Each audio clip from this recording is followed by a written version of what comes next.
Hola amigos y amigas, antes de comenzar me gustaría agradecerle a la AP por haberme invitado a hablar de hepatitis asociada al alcohol.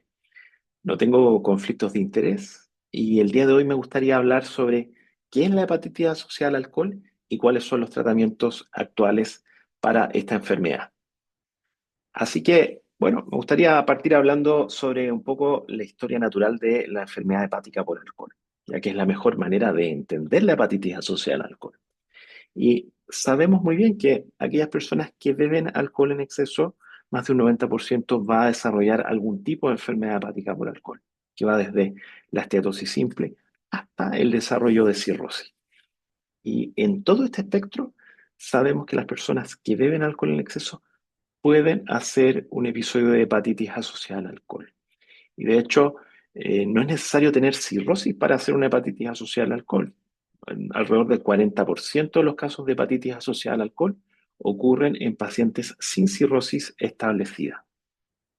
Por otro lado, sabemos que las personas que beben alcohol en exceso y que tienen enfermedad hepática por alcohol, hasta un 35% de ellos va a ser al menos un episodio de hepatitis asociada al alcohol.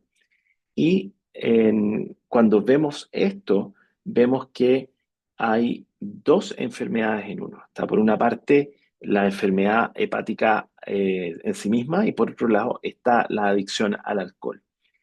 Y esto es muy importante cuando hablamos del tratamiento a largo plazo, ya que en estos pacientes la enfermedad hepática va a terminar en mortalidad 30 a 90 días. Pero lo que determina la mortalidad después es si es que los pacientes siguieron bebiendo o no alcohol. Y la NIAAA ha definido los criterios clínicos de esta enfermedad, así que les sugiero tener esto siempre a mano, ya que nos permite hacer un diagnóstico clínico sin necesidad de hacer biopsias hepáticas en todo. La biopsia hepática queda reservada para aquellos pacientes que tengan una duda diagnóstica importante. Y en cuanto a la mortalidad, ya les había esbozado que esta es una enfermedad importante, pero la mortalidad puede llegar a ser hasta un 44% a 90 días, lo cual es altísimo. Y si miran la figura de la derecha, pueden ver de que la mortalidad a 28 días ha ido cayendo en las últimas décadas, pero la mortalidad a 90 días sigue siendo exactamente la misma en las últimas 3 décadas. Y existen diversas herramientas para poder estratificar el riesgo de morir por hepatitis asociada al alcohol, con distintos puntos de corte, como ven en la figura. Y el más clásico es la función discriminante de Madrid. Esto es lo que se enseña en todas las escuelas de medicina. Existe un romanticismo por este índice, pero lamentablemente no es el que tiene el mejor desempeño. En la actualidad, comparando los puntajes para predecir mortalidad, es el que tiene el peor desempeño, mientras que el MELT tradicional, o sea, la primera versión del MELT, es la que tiene el mejor desempeño para poder predecir la mortalidad en hepatitis asociada al alcohol. Así que en la actualidad, las guías clínicas recomiendan el uso del puntaje de MELT tradicional para poder estratificar el riesgo, siendo un puntaje sobre 20 lo que nosotros llamamos hepatitis asociada al alcohol grave. Nosotros posteriormente quisimos igual validar el puntaje MEL 3.0, una corte retrospectiva de más de 2.000 pacientes, y vimos que el puntaje MEL tradicional y 3.0 son bastante parecidos prediciendo mortalidad, solo que el MEL 3.0 agrega una mejor predicción en los requerimientos de terapia de reemplazo renal durante la hospitalización. Y junto a Winston Dunn, Juan Pablo Arap y otros colaboradores hicimos un modelo basado en inteligencia artificial, el cual tuvo un mejor desempeño que el puntaje MELT y los otros puntajes. Así que esta podría ser una herramienta prometedora, requiere un poco de validación en cortes externas, pero me parece que es hasta la fecha el índice que ha mostrado el mejor desempeño. Así que puede que en el futuro las recomendaciones cambien un poquito. Y ya les había adelantado de que habían algunos determinantes de mortalidad en esta patología y en la enfermedad hepática por alcohol en general. Y estos determinantes son el grado de fibrosis, o sea, alguien que tiene una cirrosis establecida, evidentemente va a tener una mayor mortalidad a largo plazo, pero también el consumo de alcohol.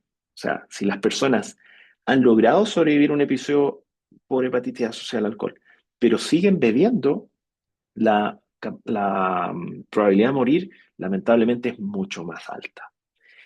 Y me gustaría que hablemos ahora sobre los tratamientos actuales, que es lo que podemos ofrecer en la práctica clínica al 2025 a los pacientes. Están las medidas generales, los tratamientos específicos y las medidas a largo plazo. De los tratamientos generales, sabemos que estos pacientes necesitan reposición de tiamina, así que no olvidar aportar tiamina en dosis alta los primeros 5 días y luego dejar dosis de mantención. Y el aporte enteral de entre 35 a 40 kilocalorías por kilo. Estos pacientes tienen un requerimiento alto y si pueden tolerar por boca, ideal. Y mantener la alimentación por boca y usar sonda nasoenteral solo en aquellos casos que no estemos logrando llegar a las metas. En cuanto a las infecciones, son bastante frecuentes. De hecho, uno de cada 4 pacientes que llegan al servicio de urgencia llegan con una infección. Pero sabemos también que hasta un 60% de los pacientes se pueden manifestar como con un SIRS. Entonces, no es tan fácil discriminar si es que el paciente o la paciente que llegó al servicio de urgencia están inflamados solamente por la hepatitis o si es que hay alguna infección concomitante. Para esto, la procalcitonina nos puede ayudar a determinar qué pacientes están infectados y qué no. Y también es importante mencionar de que los pacientes pueden desarrollar infecciones a lo largo de la estadía, asociados o no al uso de corticoides. Y obviamente eso aumenta aún más la mortalidad en este escenario. Las principales causas son las que ya conocemos en todo paciente con enfermedad hepática, incluyendo peritonitis bacteriana espontánea, infección urinaria, respiratoria, entre otras. Así que cuando llegan los pacientes al servicio de urgencia, hay que hacer un tamizaje de infecciones. Y no hay que buscar cosas estrambóticas, hay que preocuparnos del líquido acítico, de hacer estudios en orina, exámenes generales, asegurarnos que no hay una infección respiratoria y obviamente mirar muy bien la piel buscando celulitis o algunas otras infecciones. Y también es importante aclarar de que si ustedes buscan de manera sistemática las infecciones y las tratan oportunamente, eso no impide que los pacientes puedan beneficiarse eventualmente de corticoides sin tener una mayor mortalidad asociada por haber tenido una infección tratada antes del uso de corticoides. En cuanto a a la insuficiencia renal, sabemos que esto es frecuente. De hecho, hasta un tercio de los pacientes con hepatitis asociada al alcohol pueden tener insuficiencia renal. Y esto se asocia a una mayor mortalidad. Los principales predictores de insuficiencia renal son el llegar con un SIRS al ingreso hospitalario, elevación de bilirrubina, o sea, aquellos que tienen bili muy alta tienen mayor riesgo y aquellos que tienen INR muy prolongado. Y en cuanto a las principales conductas, obviamente evitar nefrotóxicos, especialmente medicamentos que alteren del punto de vista vascular o funcional el funcionamiento de ambos riñones y evitar los beta bloqueadores. O sea, si el paciente está con beta bloqueadores, al momento de ingresar al servicio de urgencia es momento de suspender los beta bloqueadores, a menos que haya una indicación absoluta perentoria para mantenerlo. Si no la hay que sacar el beta bloqueador porque eso puede gatillar insuficiencia renal. Y respecto a los tratamientos, los corticoides es lo que eh, actualmente más se discute si utilizar o no. El estudio STOPA es probablemente la evidencia más granular que tenemos sobre el uso de corticoides y lo que mostró es que los corticoides podrían tener un beneficio a 30 días, pero no más allá de 30 días. Pero es importante aclarar también de que este estudio solamente un tercio de los pacientes lograron abstinencia al alcohol y además, si uno ve el promedio de MELT en estos pacientes, el promedio fue 21. Así que lo más probable es que la mitad de los pacientes incluidos en el estudio STOPA sean pacientes con una hepatitis asociada al alcohol moderada en base a los criterios actuales y la otra mitad realmente tuvo una hepatitis asociada al alcohol grave.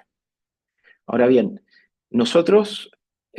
Alex Fluet hace algunos años hizo una revisión sistemática que trató de evaluar mejor el impacto de los corticoides y demostró que sí podrían tener un beneficio a 28 días.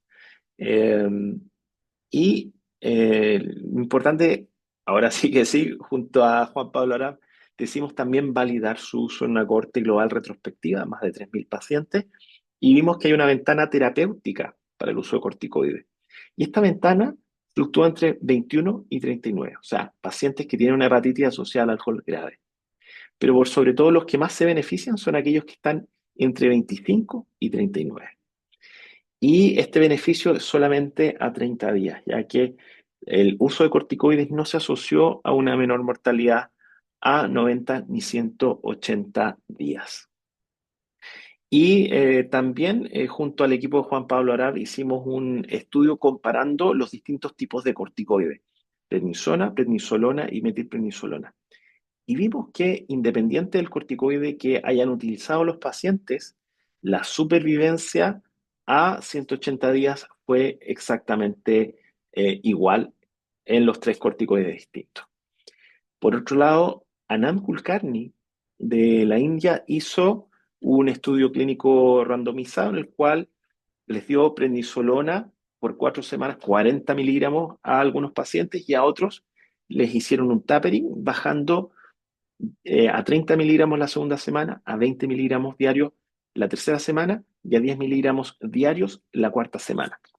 Y esto demostró que esta estrategia podría reducir el riesgo de infecciones a lo largo del tiempo. Así que me parece que es una estrategia bastante útil de considerar e incorporar en la práctica clínica. Y Richard Parker lo que hizo fue ver las trayectorias de bilirrubina y ver cómo se correlacionaba esto con la mortalidad y básicamente lo que vio es que aquellos que son fast fallers, o sea, los que la bilirrubina empieza a caer rápidamente, más de un 20% en los primeros días, primeros 7 días, estos pacientes se comportan igual que aquellos que responden a corticoides. Así que, en teoría, si es que los pacientes tienen una caída rápida de bilirrubina, aunque no estén con corticoides, esos pacientes ya están mejorando y en teoría no se beneficiarían de partir con corticoides. También sabemos que hay que evaluar la efectividad de los corticoides y para eso es importante hacer un score de Lille después que ustedes han partido el tratamiento de corticoides y esto nos permite estratificar a los pacientes en aquellos respondedores y no respondedores. En el puntaje de corte para hablar de respondedores es 0,45. Bajo ese punto de corte han respondido, sobre ese punto de corte no han respondido. Sabemos que esto se puede evaluar al día 7, pero ya al día 4 podemos tener información valiosa, así que mi consejo es evaluarlo lo antes posible, al día 4. Así, al 2025, la recomendación actual es usar corticoides en aquellos pacientes sin contraindicación, con puntaje MELD entre 21 y 39, especialmente aquellos que están entre 25 y 39, y evaluar precozmente el beneficio el día 4 y eventualmente considerar hacer un tapering bajando 10 miligramos diarios cada semana. Y debiésemos evitar los corticoides, obviamente, si es que tienen un episodio moderado o tienen un puntaje MELD de 40 y en aquellos pacientes en que la bilirrubina está cayendo rápidamente sin mediar uso de corticoides. Sabemos también que la N-acetilcisteína es una terapia que puede ser útil en este escenario, disminuyendo eventualmente la mortalidad, el riesgo de mortalidad por síndrome hepatorrenal y también de infecciones. Además, es una terapia que tiene un muy buen perfil de seguridad, así que desde el punto de vista clínico es algo que podemos utilizar en todo paciente con hepatitis asociada al alcohol grave. Y hay diversas terapias que se han probado o están esperando, digamos, que se desarrollen los estudios clínicos. Hay algunas terapias que apuntan a la interacción entre intestino e hígado, otras que son medicamentos antiinflamatorios o antioxidantes, algunas apuntan hacia la regeneración hepática y otros hacia la apoptosis. La interleuquina 22 es un gran ejemplo. Esta es una interleuquina que promueve la regeneración hepática, reduce la fibrosis y además no genera inmunosupresión y que se testeó hace algunos años ya demostrando una muy buena respuesta del punto de vista clínica comparado con una corte histórica. Lamentablemente no se hicieron estudios fase 2B y fase 3, probablemente por motivaciones de la industria, más que por sus potenciales beneficios clínicos. Pero obviamente es una muy buena señal de que modulando ya sea la respuesta inflamatoria o la regeneración hepática, uno podría tener beneficios bastante importantes en esta enfermedad. Y hay otras vías que se han estudiado, por ejemplo, la relación entre la microbiota y el hígado. Este es un estudio pivotal, se publicó en 2019 en Nature, liderado también por un equipo de UC San Diego. Básicamente lo que vieron es que aquellos pacientes que tenían en su microbiota un Enterococcus fecalis productor de citolicina tenían una mayor mortalidad.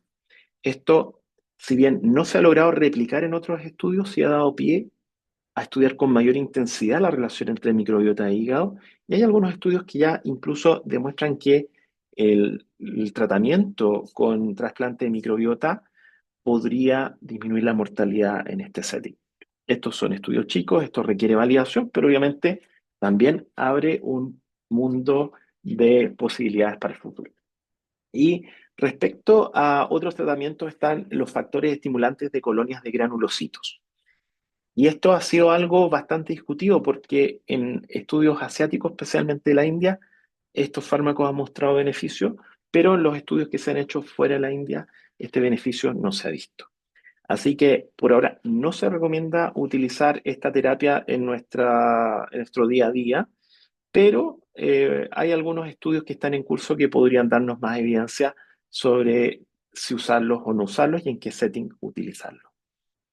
El larsucosterol es otra molécula que es un regulador epigenético que se testeó en un estudio fase 2A que fue bastante promisorio, mostró una muy buena tasa de respuesta, así que estábamos todos entusiasmados, pero lamentablemente este año se publicó el estudio fase 2B en más de 300 pacientes y lamentablemente fue negativo.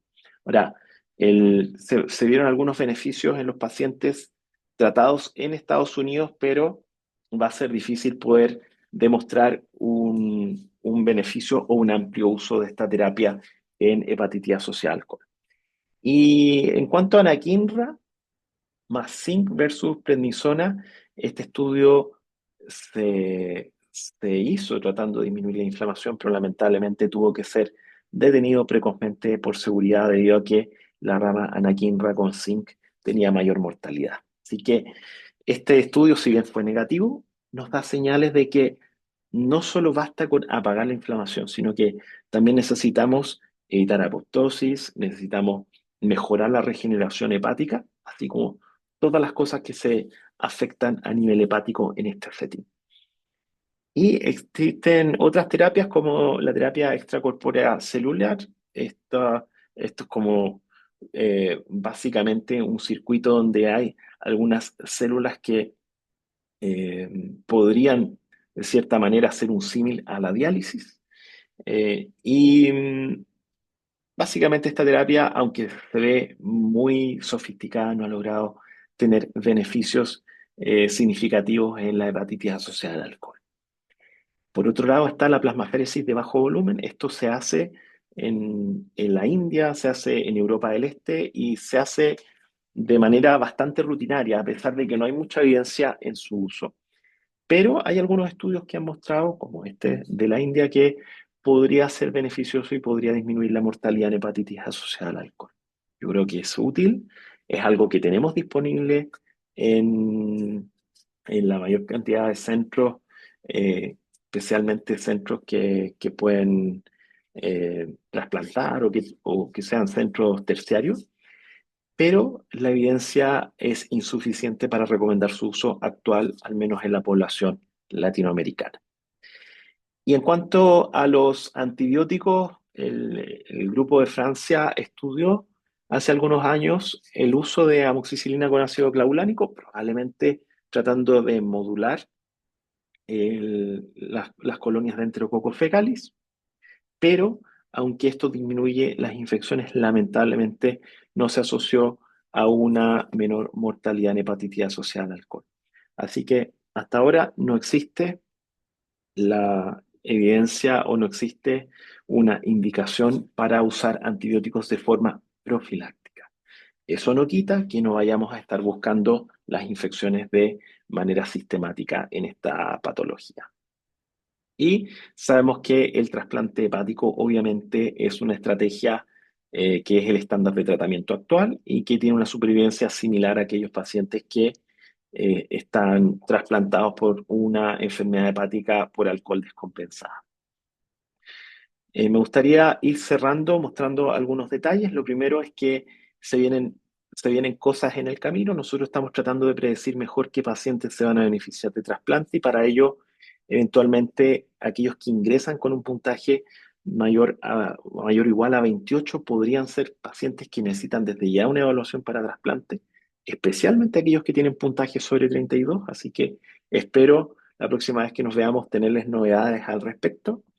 Y estas figuras se las dejo acá principalmente para que puedan comparar cuáles son las supervivencias entre aquellos pacientes que se trasplantaron de forma precoz y aquellos que no, y cuál es el riesgo de recurrencia al consumo de alcohol post-trasplante. Sabemos que no podemos hacer nada, digamos, del punto de vista hepático sin ir acompañados del manejo de la adicción, ya que estos ambos tratamientos están muy interconectados y permiten que los pacientes tengan una mejor supervivencia a largo plazo. No sacamos nada con que el paciente sobreviva el primer mes si es que no vamos a lograr que sobreviva después. Así que no olviden trabajar en equipo con profesionales que se dediquen a la adicción y establecer tratamientos para la adicción al alcohol. Aquí les dejo esta figura que resume algunos de los medicamentos que podemos utilizar y cómo utilizarlos en la práctica clínica. Y les dejo también este algoritmo que resume cuál es el manejo actual de la hepatitis asociada al alcohol al 2025. Y para concluir, me gustaría destacar nuevamente que el puntaje MEL tradicional es lo que tenemos que utilizar para evaluar la severidad en hepatitis asociada al alcohol. Tenemos que trabajar en equipo y enfocarnos en todos los problemas que afectan a estos pacientes, aspectos nutricionales, evitar y detectar precozmente infecciones y evitar y tratar adecuadamente la insuficiencia renal aguda. En cuanto a medicamentos, considerar corticoides en el setting que les mostré, eventualmente con N-acetilcisteína, y ver precozmente la respuesta a corticoides con el puntaje Lille al día 4. Existen nuevos medicamentos en desarrollo y no olviden que el manejo de la adicción a largo plazo es la clave para que los pacientes sigan con vida después de este episodio. Eso es lo que les quería contar. Ustedes ya conocen el proyecto Global Health, pero si tienen dudas o quieren participar, no duden en contactarnos. Muchas gracias nuevamente y quedo atento a todas las preguntas.